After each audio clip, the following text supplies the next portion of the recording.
윤석열 대통령 내외분의 뉴욕 방문 이틀째입니다. 현재까지 진행된 양자 회담과 UN 사무총장과의 면담 결과, 내일 예정된 UN 총회 기조연설에 대해 브리핑을 시작하겠습니다. 어제 윤 대통령은 뉴욕 도착 직후부터 늦은 저녁까지 스리랑카, 산마리노, 부룬디, 체코, 덴마크, 몬테네그로, 투르크메니스탄, 세인트루시아, 보스니아 헤르체고비나 이렇게 총 9개국과 양자 회담을 하였습니다. 오늘은 코트디부아르 부통령을 접견하고 모나코, 레소토, 수리남, 벨리즈, 우즈베키스탄, 카자흐스탄과 양자 회담을 하였고, 가나 대통령 내외와는 부부 동반으로 오찬 정상회담을 하였습니다. 참고로 가나 대통령 내외분과의 오찬 디저트 플레이트 위에는 가나 초콜릿으로 부산 has everything 이라는 문구가 적혀 있었습니다. 어제 9개국 그리고 오늘 8개국 이렇게 이제까지 17개 나라와 회담을 진행하였고, 앞으로 남은 기간 동안 20여 개의 양자 회담이 추가될 것으로 예상됩니다. 윤 대통령은 상대국 정상마다 부산 세계 박람회 관련 홍보 책자를 직접 전달하면서 부산 세계 박람회가 지향하는 비전을 설명하고 이에 대한 지지를 요청하는 총력 외교를 전개하였습니다. 윤 대통령은 부산 세계 박람회가 가장 경쟁력 있는 소통과 홍보, 교류의 장을 제공하고 국가별로 상호 윈윈할 수 있는 맞춤형 투자, 일자리를 창출하며 미래 세대 인재 양성에 도움이 되는 전략 파트너십을 구축할 수 있는 만능 플랫폼이 될 것임을 상대국에게 적극적으로 설명하고 있습니다. 상대국 정상들은 이러한 대한민국의 박람회의 유치 역량과 경쟁력에 공감하면서 한국의 부산 유치 노력에 좋은 결과가 있기를 바란다고 하였습니다. 윤 대통령은 양자 외교 계기를 활용하여 대한민국 1호 영업사원의 임무에도 충실하였습니다. 무역, 투자, 원전, 방산, 인프라, 반도체, 배터리, 신재생에너지, 관광, 인적 교류 등 모든 분야에서 우리 기업과 국민이 뛸 수 있는 더 넓은 운동장을 확보하기 위한 노력입니다. 즉 5천만 명 규모의 국내 시장을 50억 인구 이상의 글로벌 시장으로 견인하는 효과를 가져올 것입니다. 그간의 회담에 대해서는 개별 보도자료 배포로 상세 결과를 다 설명해 드렸습니다만 주제별로 간략하게 정리를 해보겠습니다. 우선 이번 UN 총회 계기에 만나는 정상들을 몇 가지 특징으로 그룹핑을 해보면, 한 가지는 개발 협력 파트너를 대상으로 집중적으로 대륙별로 만나고 있다는 것입니다. 먼저 아프리카, 중남미 국가들과 이틀 동안 9개국을 만났고, 앞으로도 이들 지역의 여러 국가와 회담이 예정되어 있습니다. 자원이 풍부하고 개발 수요가 큰 아프리카, 중남미 국가들은 우리에게 중요한 ODA, 중점 협력국들입니다. 오늘 오찬을 가진 가나, 그리고 목요일 오찬을 함께할 파라과이는 각각 아프리카와 중남미의 대표적인 개발 협력국이고요. 어제 만난 스리랑카, 그리고 목요일 만날 네팔, 이런 나라들은 아시아에서 개발 협력 분야에서 우리의 중요한 파트너들입니다. 우리가 내년부터 활동할 UN 안보리 의제의 상당수가 이들 지역 정세와 관계된 것으로서 이들과의 만남을 통해 안보리 이사국이자 글로벌 책임국가, 기여 국가로서의 활동을 구체화해 나간다는 의미도 있습니다. 아울러 2024년에 우리가 최초로 개최하는 한 아프리카 정상회의에 대한 아프리카 정상들의 관심과 참석을 요청하는 기회도 되었습니다. 두 번째 특징으로는 수교 이래 처음으로 정상회담을 하는 국가들이 많다는 것입니다. 사전 브리핑 때도 말씀드렸듯이 이번 유엔 총회 계기에 양자회담을 갖는 국가들 중 수교 이래 처음 정상회담을 가지는 나라가 8개국 정도 있습니다. 윤 대통령은 이번 유엔 총회 계기에 몬테네그로, 보스니아 헤르체고비나, 산마리노와 수교 이래 최초 정상회담을 개최하여 유럽 외교의 외연을 넓혔습니다. 목요일에 예정된 북마케도니아도 수교 이래 최초로 정상회담을 개최할 국가입니다. 어제 만난 부룬디를 포함해서 아프리카 국가들도 몇 있는데 회담이 개최되면 추가적으로 말씀드리도록 하겠습니다. 세 번째 특징은 기후 협력국들이 많다는 것입니다. 윤 대통령은 목요일과 금요일에는 카리콤, 태평양 도서국 국가들과 그룹 5 만찬을 가질 예정입니다.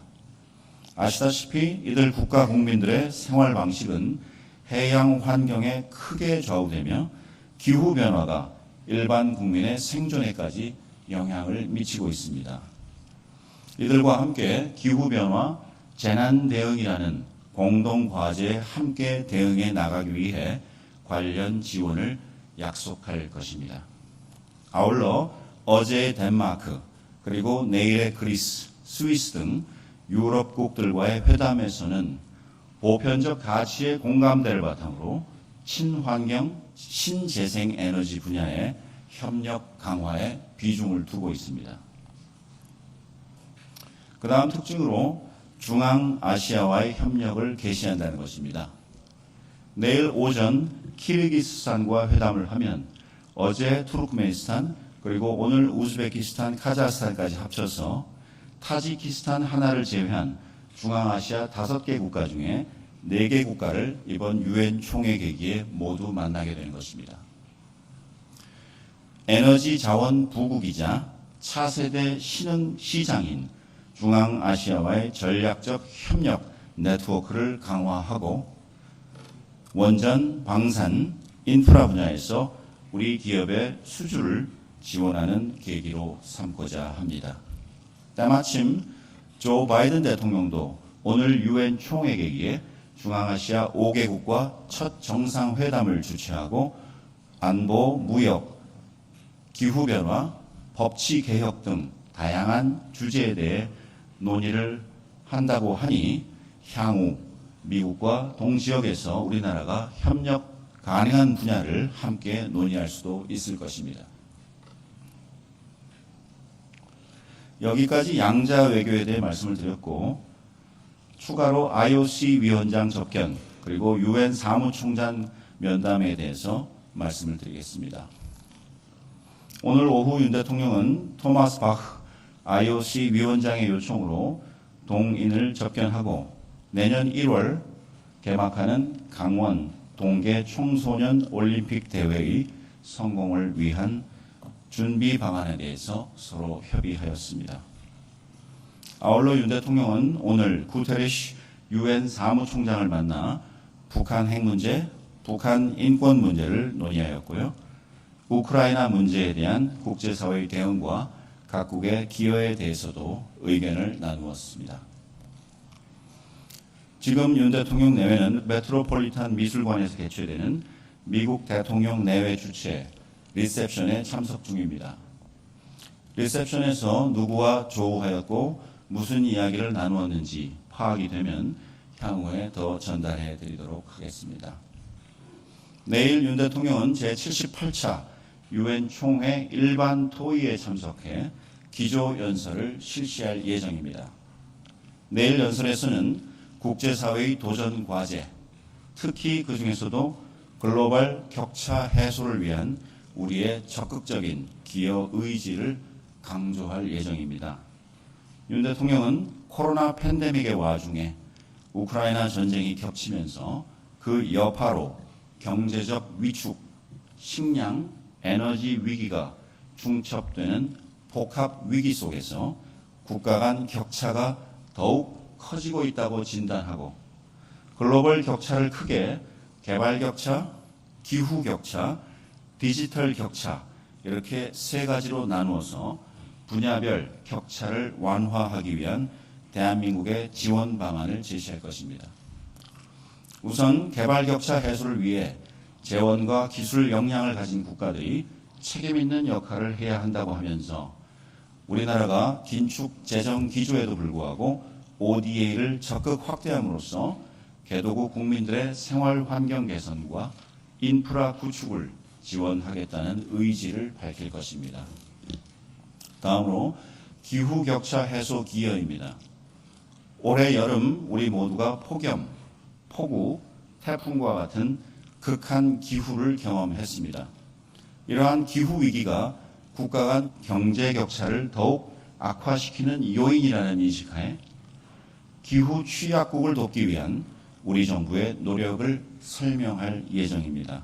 이와 관련하여 그린 ODA 확대, 녹색 기후 기금에 대한 재정 기여, 무탄소 에너지의 활용과 공유 등 구체적인 정책 내용을 소개하고 특히 무탄소 에너지 확산을 위한 우리의 주도적인 이니셔티브를 제안할 예정입니다. 세 번째로 디지털 격차 해소를 위해 글로벌 디지털 규범 형성과 AI 거버넌스 구축을 위한 주도적 역할을 하겠다는 뜻을 표명할 예정입니다. 이 디지털이라는 주제는 윤석열 대통령이 작년 9월 뉴욕 유엔 총회에서 그리고 올해 6월 파리 소르본 대학에서 꾸준히 제기하고 발전시켜온 것으로서 이번 유엔 총회 연설을 계기로 한국이 주도적인 역할을 하겠다는 의지를 보다 선명하게 밝힐 것입니다. 이어 윤 대통령은 한국이 2024에서 25년 임기 안보리 비상임 이사국으로서 국제 평화와 안보에 있어서도 분명한 원칙을 가지고 책임 있게 행동해 나가겠다는 입장을 강조할 것입니다. 우크라이나 문제에 대한 우리 기여를 설명함과 아울러 특히 러시아, 북한 간의 군사 거래의 불법성과 위험성에 대해 국제사회의 주의를 환기하고 국제사회의 단합단 대응을 촉구할 예정입니다. 윤 대통령은 연설 마지막 부에 2030 세계 박람회 개최 후보지로서 부산이 가지고 있는 여러 가지 의미와 중요성을 강조하고 부산 세계 박람회가 세계 시민이 공동의 위기를 함께 극복하면서 자유를 확장해 나가는 연대의 플랫폼이자 미래 비전을 공유하는 축제의 공간이 될 것임을 천명할 것입니다.